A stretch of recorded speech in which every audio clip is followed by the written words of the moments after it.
Hola, Gemini Sun, Pisces Moons. Welcome to your 2024 Sun Moon reading. If it resonates, consider a personal pre-recorder or live reading. Just click on the link tree below or text me at 646-902-5715. When you see this is when you were meant to view this. It doesn't matter the time of year. Also check out your 2023 Sun Moon readings that are in my playlist and see if they rang true for you. The first portion of this reading, I will go over the traits of your Sun-Moon combination. I will pull the main cards and take a quick look at 2024. The second portion is in the Vimeo link below, where I will have a deeper interpretation of those cards with clarifiers, in addition to a card of advice for 2024. So, Gemini Sun, Pisces Moons, you tend to always question your abilities for no reason at all. The tendency to overanalyze other people's actions and their failure to recognize your accomplishments takes up too much real estate in your mind. If this habit continues, your perspective about yourself can become more negative and wildly skewed. Learn to appreciate your many assets and reward yourself for your own accomplishments. Innovative and imaginative, you tend to create unrealistic worlds in which you reside. Numbers, practicality, and business are nothing but drudgery to you. You have many talents, but feel a draw towards the academic and artistic. You don't tend to dig deeper and are satisfied with whatever knowledge you pick up on the surface. You just don't have the interest or the time to invest in delving. You would also rather smell the roses on the path than be laser focused on a specific goal. One of your biggest gifts is intuition. It enables you to guide yourself through life and accurately read people.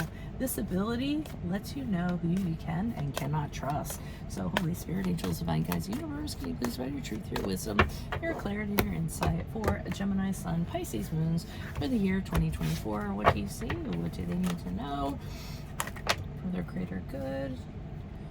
Already? Wow. That was easy. Okay. Also, look me up on Facebook, Instagram, TikTok, like, share, subscribe, donate in support of my efforts. Always greatly appreciate it. Let's get to your reading. I'm really concerned about this. My all over sense here is that things are going to be rough, but the good thing is that at the end of the year, I feel as though you're going to be a lot more knowledgeable and see things for what they really are rather than what you want them to be or what people want you to see them to be. Beginning of the year, January, February, March, we start off with the Sun card in reverse. So it appears to me in your life, things are going fairly well, but there is something that is bothering you. So it could be that certain aspects of your life are going really well, but then in this one area, not so much. So for instance, family could be good, work could be good, but then personal life, there's just this big black cloud hanging over your head. You kind of get up and take a big sigh and you're like, oh, if this one aspect of my life could be better, things would be phenomenal, But it's just something you can't resolve. You're having a hard time kind of keeping your chin up, going through the day-to-day, feeling positive energies, just kind of weighing you down a little bit during this period of time. Now, it could be this person, because we have the Emperor card here in reverse.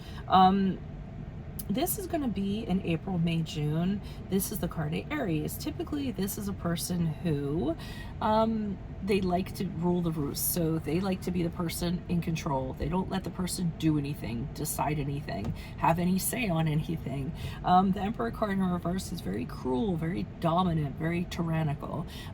He kind of, whatever he says is what you're expected to do. And if you don't do it, there's going to be a problem because he's known to be the aggressor. So this could be the little dark spot that's going on in your life during this period of time. It could be any kind of energy that you have, typically a masculine energy. So it could be, a father, an uncle. It could be a romantic partner. It could be a boss, somebody, of that nature that's really problematic. And it really might get a little bit worse in April, May, June. Now, July, August, September, I see you getting very emotional about this. You're just having a hard time not feeling negative about it. I feel like it's draining you. You could be sad, you could be upset, you could be just whatever negative emotion you can kind of come up with in that perspective. And I don't feel like you can kind of get it together in that regard. And I think that's what's going to start making things turn from bad to worse, because you're not letting logic and, that side of your brain kind of look at this situation. But the good news is, I feel with the moon card in reverse, the card of Pisces, which happens to be your moon. So in October, November, December, I feel as though everything's going to become clear as day to you. You're literally going to be able to see how everything's been impacting you negatively. You're going to look at it, and I feel as though you're actually going to do something about it. I feel like prior to, for the first 3 quarters of the year, you really didn't have a solution. It might have been just because you were so emotional you couldn't see the solution, because the other person was so overbearing, they were manipulating things so you couldn't. But I really think at the end of the year, you're going to say, I can't just keep on having this negativity influence me. What can I do to kind of make this go away? And I do think you're going to resolve it. So we want to make sure we get on that sooner than later, I'm kind of thinking. So that's what I actually have for you. If it does resonate, consider a personal pre-recorded live reading. Just click on the link tree below or text me at 646-902-5715. Otherwise, make sure you click on the Vimeo link below. That will take you to the second portion of this reading, where I'll be pulling these cards on those cards for deeper interpretation, in addition to a card of advice for 2024. And then finally, look me up on Facebook, Instagram, TikTok. Like, share, subscribe, or donate in support of my efforts. Always appreciated. Otherwise, I will see you in the Vimeo reading, Gemini Sun, Pisces Moons. Adios from Veronica Garnett. Bye.